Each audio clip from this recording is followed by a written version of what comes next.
The last text message. It was a quiet, rainy evening when 16-year-old Emma's phone buzzed. She was curled up on the couch, half watching TV and half scrolling through social media. Her parents were out for dinner and she had the house to herself. The sound startled her because she wasn't expecting anyone to text her. She grabbed her phone and looked at the screen. The message was from an unknown number. "Don't go outside. Whatever you do, stay inside." Emma blinked, confused. Who would send her such a strange message? She thought it might be a prank, so she texted back. "Who is this?" The reply came almost instantly. "I'm trying to help you. They're watching. Don't make a sound."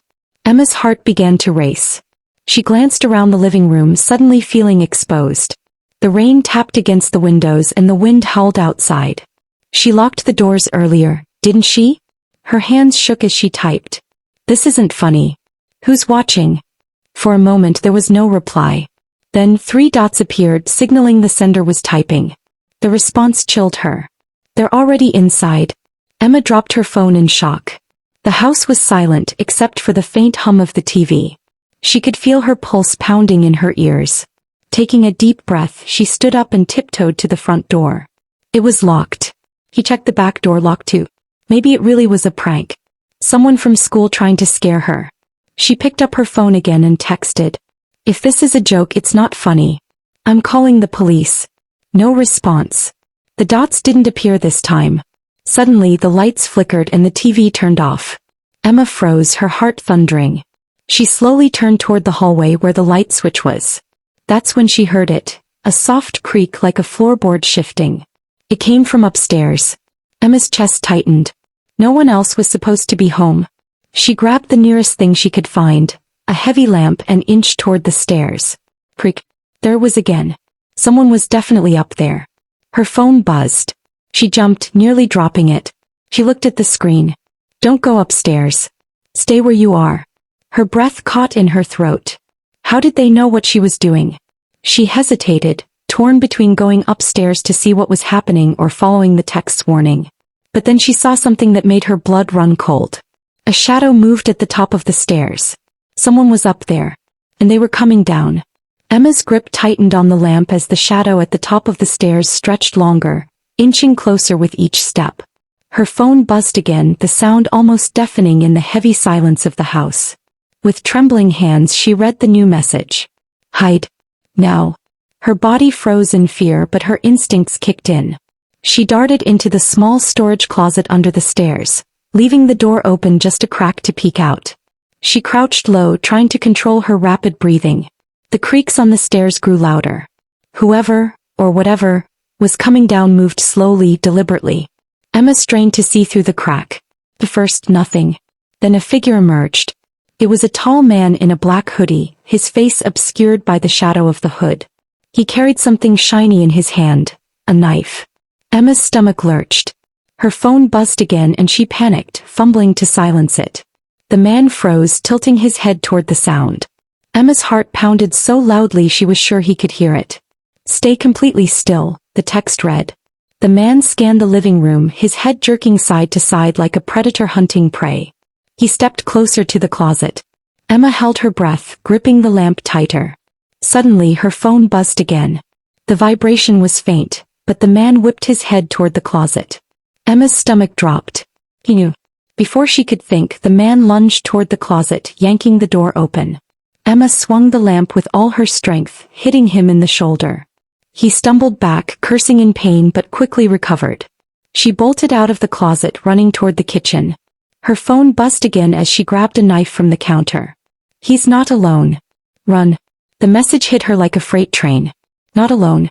As she turned, she caught a glimpse of another shadow moving outside the kitchen window. The front door slammed open. 2 more figures entered, both dressed in black, their faces covered. Emma's panic soared. There was no way out. Her phone buzzed again.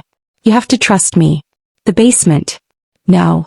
Emma hesitated for a split second before darting to the basement door. She flung it open and raced down the stairs, slamming the door shut behind her. The basement was pitch black, the air cold and damp. Her phone buzzed again, the screen casting an eerie glow in the dark. "They won't follow you here. Wait for me." Wait for who? Her mind raced. She crouched behind an old bookshelf, clutching. Emma crouched in the basement, her breath shallow, her hands gripping her phone like a lifeline. The dim light from the screen cast eerie shadows on the damp concrete walls. She couldn't hear anything from upstairs. No footsteps, no voices, but she knew they were still there. Her phone buzzed again. Stay calm. Help is closer than you think. Help? From who? The number wasn't familiar, and yet whoever was texting seemed to know exactly what was happening. Emma wanted to believe them, but how could she? Suddenly, the basement door creaked open. A sliver of light spilled down the stairs and heavy footsteps followed.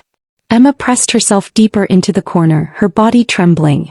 The footsteps descended slowly, one heavy step at a time. She held her breath, clutching the knife she had grabbed from the kitchen. Her phone buzzed once more. The sound was painfully loud in the silence. They're almost there. Trust me. The figure reached the bottom of the stairs. Emma could see him now. A tall man in black, his hood still up, the glint of a knife in his hand. He scanned the basement, his head swiveling as if he could feel her presence. Emma's heart pounded. She gripped the knife tighter, preparing to defend herself. But then from upstairs, a loud crashing sound echoed through the house. The man froze. His head snapped toward the noise, and without a word he bolted back up the stairs. Emma could hear shouting, the sound of a struggle, and then silence. Her phone buzzed again. Come upstairs. It's safe now. Emma hesitated.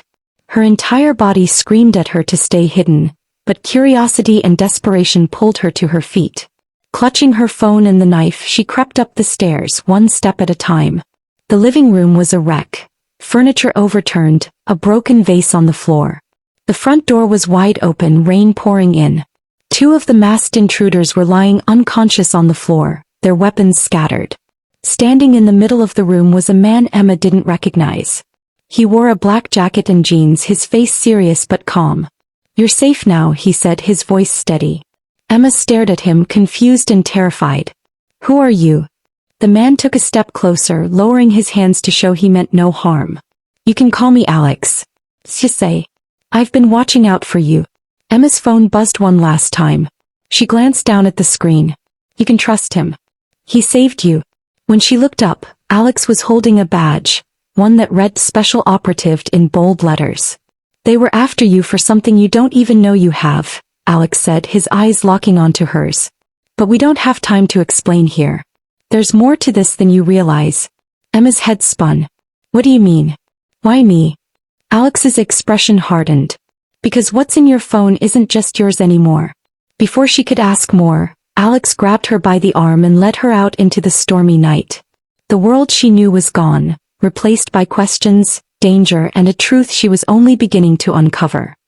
Emma hesitated as Alex led her outside, her mind spinning. What's in my phone? She asked, her voice trembling. Alex glanced at her, urgency in his eyes.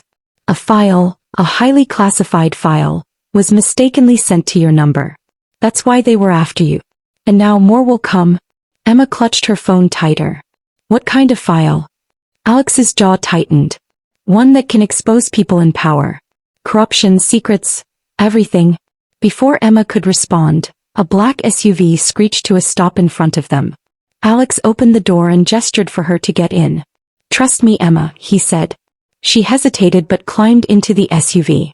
As they sped off into the rainy night, Emma stared out the window, her reflection pale and wide-eyed. Her phone buzzed one last time. A new text appeared. You're in deep now. Be ready for what's next.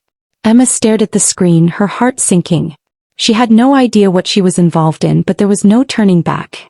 The storm outside roared as the SUV disappeared into the darkness, taking her toward an uncertain, dangerous future.